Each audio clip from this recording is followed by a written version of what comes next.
ரயில் திட்டங்களுக்கு தேவைப்படும் நிலங்களில் 24% மாநில அரசு கையகப்படுத்தி இருக்கிறது என்று ரயில்வே துறை அமைச்சர் அஸ்வினி வைஷ்ணவ் தெரிவித்திருக்கிறார்.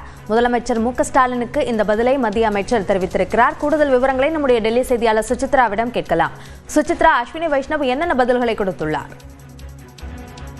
தமிழ்நாட்டில் ரயில்வே திட்டங்கள் நிறைவேற்றுவதற்கு இடம் கையகப்படுத்துவதில் பல்வேறு சிக்கல்கள் இருப்பதாக கடந்த பட்ஜெட் அறிவிக்கப்பட்ட பிறகு மத்திய ரயில்வே துறை அமைச்சர் அஸ்வினி வைஷ்ணவ் விளக்கம் அளித்த நிலையில் அதற்கு கடுமையான ஒரு எதிர்ப்பையும் புகார்களையும் தமிழ்நாடு முதல்வர் மு.க.ஸ்டாலின் முன்வைத்தது முக்கியமாக பார்க்கப்படுகிறது. அந்த விவகாரத்தில் தற்போது மத்திய அமைச்சர் தன்னுடைய விளக்கத்தையும் அளித்துள்ளார். மிக முக்கியமாக தமிழ்நாட்டில் ஏற்கனவே பல்வேறு ரயில் திட்டங்கள் என்பது செயல்பாட்டில் பயன்படுத்தப்பட்டிருந்தும் பல்வேறு திட்டங்களுக்கான ஒரு நிலவும் கையகப்படுத்தப்பட்டு மத்திய அரசு அதன் அடிப்படையிலான ஒரு திட்டங்களை நிறைவேற்றம் செய்து வருகிறது என்ற ஒரு விளக்கத்தையும் அவர் கொடுக்கிறது மிக முக்கியமாக பார்க்கப்படுகிறது. அது மட்டுமல்லாமல் ஏற்கனவே சுமார் கடந்த யூபிஏ ஆட்சியில் இல்லாத அளவிற்கு 7 மடங்கு முதல் 9 மடங்கு வரை அளவு அதிகமான ஒரு பட்ஜெட் என்பது தமிழ்நாட்டிற்கு ரயில்வே திட்டங்களுக்காக ஒதுக்கப்பட்டுள்ளது என்ற ஒரு விளக்கத்தையும் மத்திய ரயில்வே துறை அமைச்சர் அஸ்வினி வைஷ்ணவ் குறிப்பிட்டுள்ளது மிக முக்கியமாக பார்க்கப்படுகிறது. ஏற்கனவே கடந்த 2 ஆண்டுகளுக்கு மேலான ஒரு வந்தே பாரத் உள்ளிட்ட புதிய வழித்தடங்களுக்கான ஒரு இடமாக இருக்கட்டும், அது மட்டுமல்லாமல் கூடுதல் ரயில்களை ஒதுக்கீடு செய்வதற்கான ஒரு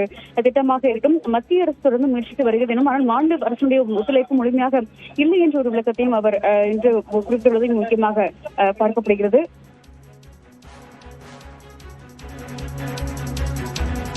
ரயில்வே திட்டங்கள் குறித்த பல்வேறு பதில்களை அஸ்வினி வைஷ்ணவ் தெரிவித்திருக்கிறார். இதில் முதலமைச்சர் கேட்ட அந்த கேள்விகளுக்கான பதில்கள் என்னென்ன இடம்பெற்றிருக்கின்றன? இப்போ தமிழ்நாடு அரசு இதில் மேலும் சில அம்சங்களை செயல்படுத்த வேண்டியிருக்கிறது, அப்போதுதான் திட்டங்களை செயல்படுத்த முடியும் என்பது அவருடைய பதிலாக இருக்கா? நிச்சயமாக.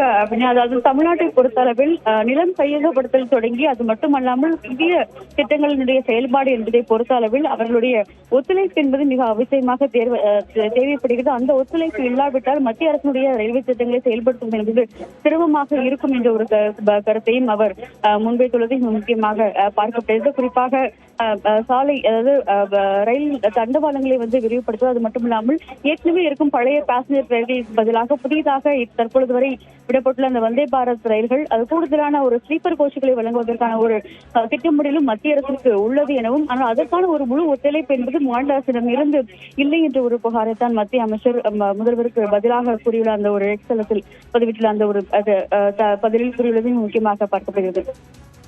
விவரங்களுக்கு நன்றி சுசித்ரா.